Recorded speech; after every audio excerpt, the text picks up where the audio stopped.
안녕하세요, 여러분. 이번 주에는 저희가 출애굽기 7장과 8장에 있는 말씀을 함께 나누게 됩니다. 그 내용을 잠깐 살펴보도록 하겠습니다. 7장부터는 출애굽기의 아주 유명한 내용이죠. 10가지 재앙의 내용이 등장합니다. 이 전까지의 내용을 잠깐 우리가 정리해보면 하나님께서 모세를 이집트로 보내셨고 이스라엘 백성들을 출애굽시키는 그 사명을 시작하시죠. 그렇지만 도착한 이후에 이집트의 왕인 바로도 모세가 전하는 하나님의 말씀에 순종하지 않았고, 그리고 이스라엘 백성들도 자신들의 삶이 힘들어진다는 이유 때문에 또 하나님의 말씀에 순종하지 않고 오히려 모세를 원망하는 그러한 내용들 앞부분에서 살펴보았습니다. 이제 이러한 내용들, 이러한 상황을 정리하시기 위해서 하나님께서 하나씩 하나씩 재앙을 내리시기 시작하는데요. 하나님의 능력을 나타내 보이시는 과정이죠. 특히 이제 7장과 8장에는 10가지 재앙 중에 4가지 재앙이 나오는데 우리가 그 내용을 간단하게 함께 살펴보도록 하겠습니다. 먼저 하나님께서 모세에게 이렇게 앞으로의 계획을 알려주십니다. 4절과 5절 7장 말씀 제가 읽어볼게요. 바로가 너희의 말을 듣지 아니할 터인즉 내가 내 손을 애굽에 뻗쳐 여러 큰 심판을 내리고, 여러 가지 심판을 내리시겠다는 것이죠. 나의 군대, 나의 백성 이스라엘 자손을 그 땅에서 인도하여 낼지라. 내가 내 손을 애굽 위에 펴서 이스라엘 자손을 그 땅에서 인도하여 낼 때야 애굽 사람이 나를 여호와인 줄 알리라 하셨습니다. 하나님께서 여러 가지 심판을 내리시겠다. 그리고 그 결과로 이스라엘 백성들은 그 땅에서 인도해 내시겠다. 뿐만 아니라 애굽 사람들조차 그 모든 심판의 내용, 하나님의 능력을 보면서 내가 여호와인 줄, 내가 온 천지를 다스리는 창조주이시고 하나님이신 것을 그들이 알게 하겠다. 이것이 10가지 재앙을 계획하시는 하나님의 목적이었습니다. 자, 이 계획에 따라서 이제 총 10가지의 내용이 나오는데요. 먼저 첫 번째 재앙, 여러분 아마 여러 재앙에 대해서 많이 들어보셨을 텐데요. 우리가 다시 한번 눈으로 한번 확인해보고 또 각 재앙이 비슷한 것 같지만 조금씩 패턴이 바뀌고 조금씩 변화되는 부분들이 있어서 그런 부분들을 함께 기억하면 좋겠습니다. 먼저 첫 번째 재앙은 나일 강물이 피로 변하는 그런 사건이었죠. 17절 보시면 여호와가 이같이 이르노니 네가 이로 말미암아 나를 여호와인 줄 알리라. 볼지어다 내가 내 손의 지팡이로 나일 강을 치면 그것이 피로 변하고, 나일 강이 피로 변했으니까 그 땅에 그 나일 강에 사는 모든 물고기도 죽게 되고 물에서는 악취가 나고 사람들이 물을 마시지 못하는, 나일 강물은 이집트에 있어서 마치 생명과 같은, 생명의 젖줄과 같은 그러한 중요한 수단이었습니다. 농사도 짓고 물을 마시고 모든 생활의 원천이 이 나일 강이었는데 하나님께서 이 나일 강물을 피로 바뀌시는 재앙으로 10가지 재앙을 시작하셨던 것이죠. 자, 그 재앙이 일어났을 때 반응을 보시면 애굽 요술사들의 반응과 우리가 바로의 반응을 함께 살펴보면 좋겠습니다. 먼저 애굽에 있는 마술사들, 요술사들, 이 사람들은 22절 보니까 자기들의 요술로 그와 같이 행하였다. 하나님께서 하신 그 일을 흉내냈다라고 하는 것이죠. 그 사람들도 글쎄요, 어떤 방식으로 했는지는 모르겠지만 비슷한 일, 나일 강물을 피로 바꾸는 그러한 일들을 비슷하게 행했습니다. 어쩌면 그러한 일들을 하면서 바로에게 바로의 마음을 안심시켰을지도 모르겠습니다. 모세가 하고 있는 저 일 우리도 할 수 있는 그런 일이니까 너무 두려워하지 마십시오. 뭐 이런 식으로 안심시켰을 수 있겠죠. 결국 그 일로 인해서 바로의 마음은 하나님의 능력을 보고 돌이키는 것이 아니라 22절 가운데 보시면 바로의 마음이 완악하여 그들의 말을 듣지 아니하니 여호와의 말씀과 같더라. 바로가 돌이켜 궁으로 들어가고 그 일에 관심을 가지지도 아니하였다. 첫 번째 재앙에 대해서는 바로가 신경도 쓰지를 않았습니다. 사실 이 재앙 때문에 이집트의 많은 백성들은 고통스러운 삶을 살게 되는데, 그러나 바로는 그러한 일에 신경도 쓰지 않고 관심도 갖지 않았던 것이죠. 자, 이어서 이제 두 번째 재앙이 나옵니다. 두 번째 재앙은 개구리 재앙이죠. 2절 말씀부터 한번 보겠습니다. 네가 만일 보내기를 거절하면, 바로에게 하는 말씀이죠. 내가 개구리로 너의 온 땅을 치리라. 개구리가 나일 강에서 무수히 생기고 올라와서 온 나라를 뒤덮을 것이다. 좀 끔찍한 징그러운 일이지 않습니까? 침실도 또 집에도 화덕에도 뭐 부엌에도 그릇에도 개구리로 넘쳐나고 4절 보니까 개구리가 너와 내 백성과 내 모든 신하에게 기어오르리라 하셨다. 여러분 상상만 해도 굉장히 끔찍한 그러한 상황이죠. 자, 이러한 재앙이 일어났을 때 이집트의 사람들은 어떻게 반응했는지 잠깐 살펴보죠. 7절 보시면 요술사들도 자기 요술대로 그와 같이 행하여 개구리가 애굽 땅에 올라오게 하였더라. 첫 번째 재앙처럼 이 애굽의 요술사들도 비슷하게 그 일을 행하였습니다. 나일 강물을 피로 바꿨던 그 재앙도 비슷하게 따라하고 개구리가 또 나일 강물에서 나와서 온 땅을 덮게 하는 것도 요술사들도 비슷하게 따라했다. 얼핏 보면 요술사들도 능력이 많이 있구나. 뭐 하나님께서 하시는 일을 똑같이 하는 사람들이구나. 이렇게 생각할 수 있습니다. 근데 조금 우리가 한 번 더 생각해 보면 좋겠는데요. 사실 이 사람들이 하고 있는, 따라한다고 지금 하고 있는 일들이 어떤 일인가? 그것은 사실 파괴적인 방향으로만 이 사람들은 하고 있습니다. 여러분 생각해 보십시오. 이 사람들이 정말로 그러한 능력이 있다면 나일 강물이 피로 바뀌었을 때 피로 바뀐 그 물을 다시 나일 강물로 바꿀 수 있는 그러한 능력이 있어야 제대로 된 그러한 요술사라고 할 수 있겠죠. 개구리 재앙 역시도 마찬가지죠. 개구리가 온 땅에 넘쳐 있을 때 개구리를 없앨 수 있는 그러한 재앙을 했다면, 그러한 능력을 행했다면 정말 제대로 된 마술사들 혹은 능력자로 우리가 인정할 수 있겠지만 그들이 했던 것은 사실 모든 상황을 더 악화시키는 겁니다. 나일 강물이 피로 바뀐 다음에 그들도 그렇게 했다. 뭐 나일 강물을 글쎄요 더 붉은 피가 되게 했었든지, 아니면 개구리 재앙 같은 경우도 지금 이미 개구리로 온 땅이 덮여 있는 상황인데 또 더 개구리가 나일 강물에서 애굽 땅에 올라오게 했다라고 하는 것은 저들이 무슨 어떤 능력을 가지고 있는 것처럼 보이지만 문제를 해결하는 능력이 아니라 사실은 문제를 더 악화시키는 그러한 결과만 초래했다는 사실을 우리가 좀 기억했으면 좋겠습니다. 바로의 반응은 조금 달라집니다. 바로는 첫 번째 재앙 때는 거들떠 보지도 않았지만 두 번째 재앙 때는 모세와 아론을 불러서 기도를 부탁합니다. 이 개구리를 떠나게 해주면 내가 이 백성을 보내겠다. 기도를 부탁하죠. 그래서 그 부탁을 받고 모세와 아론이 기도했습니다. 기도한 후에 하나님께서 그 기도를 들으시고 개구리가 다 사라지도록 죽게 했습니다.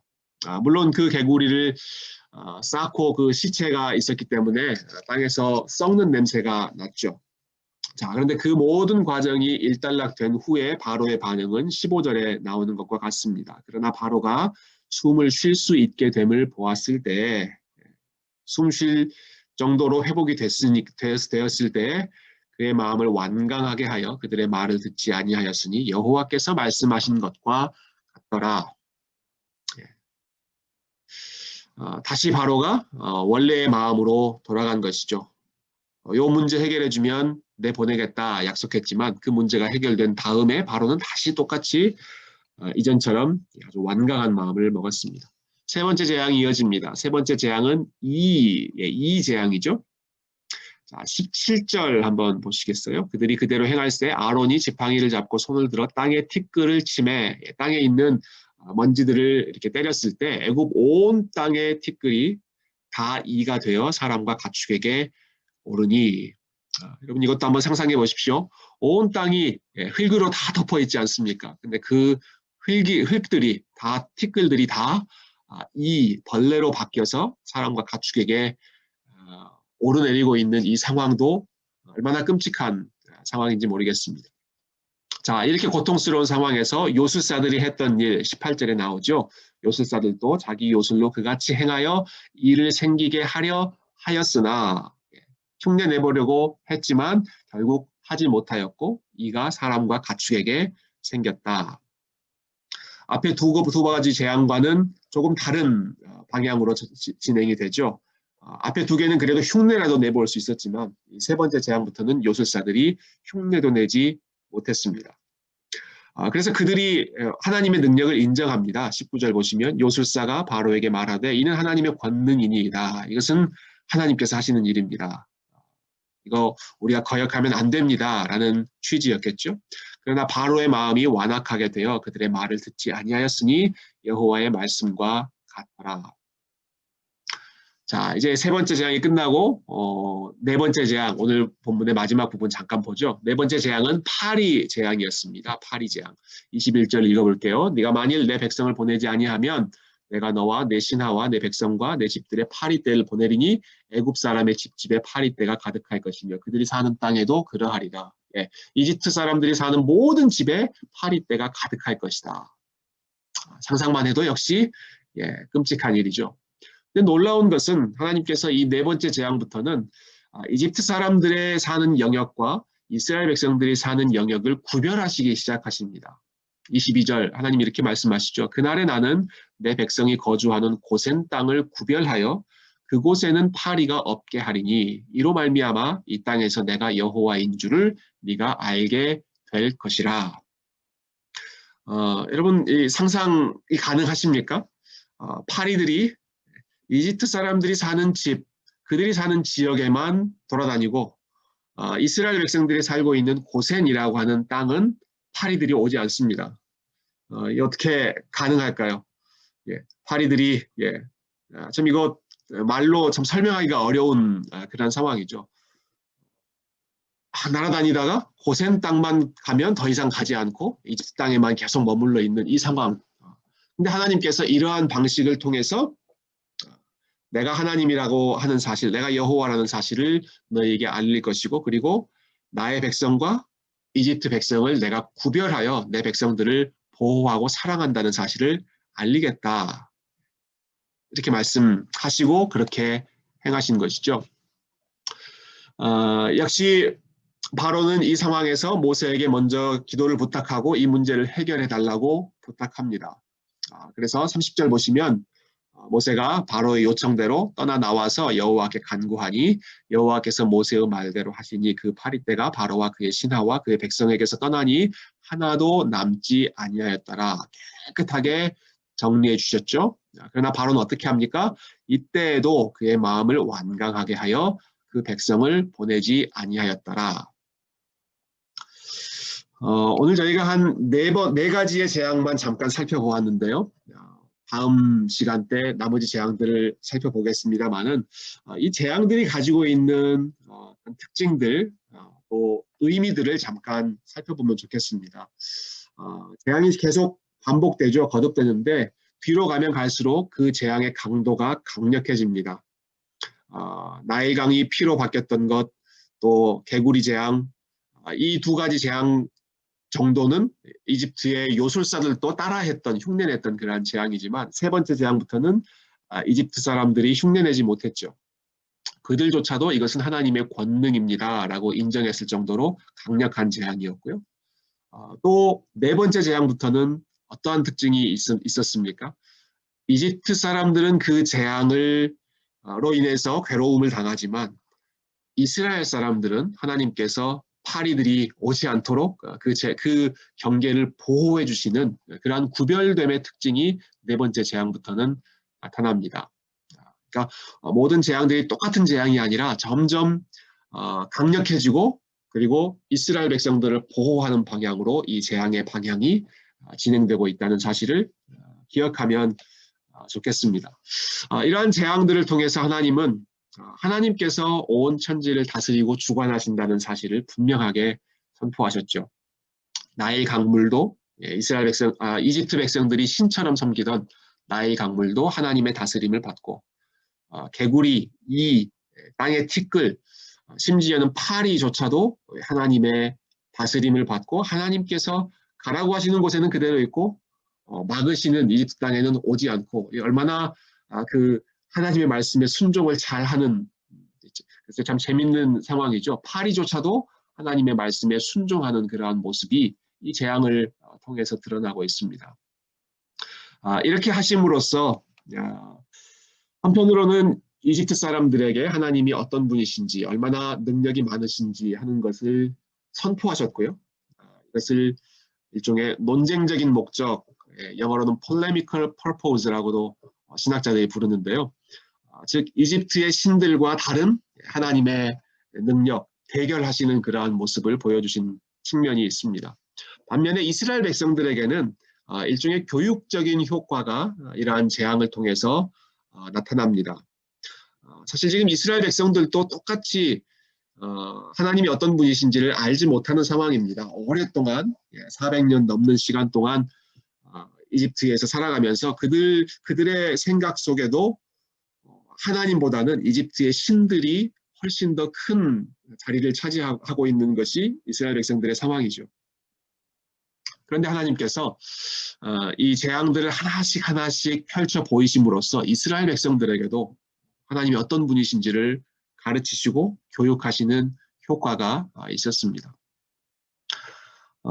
다음 시간에도 잠깐 나눌 수 있는 내용이지만 재앙에 대한 내용을 우리가 시작했으니까 먼저 함께 나누는 것도 좋을 것 같아요.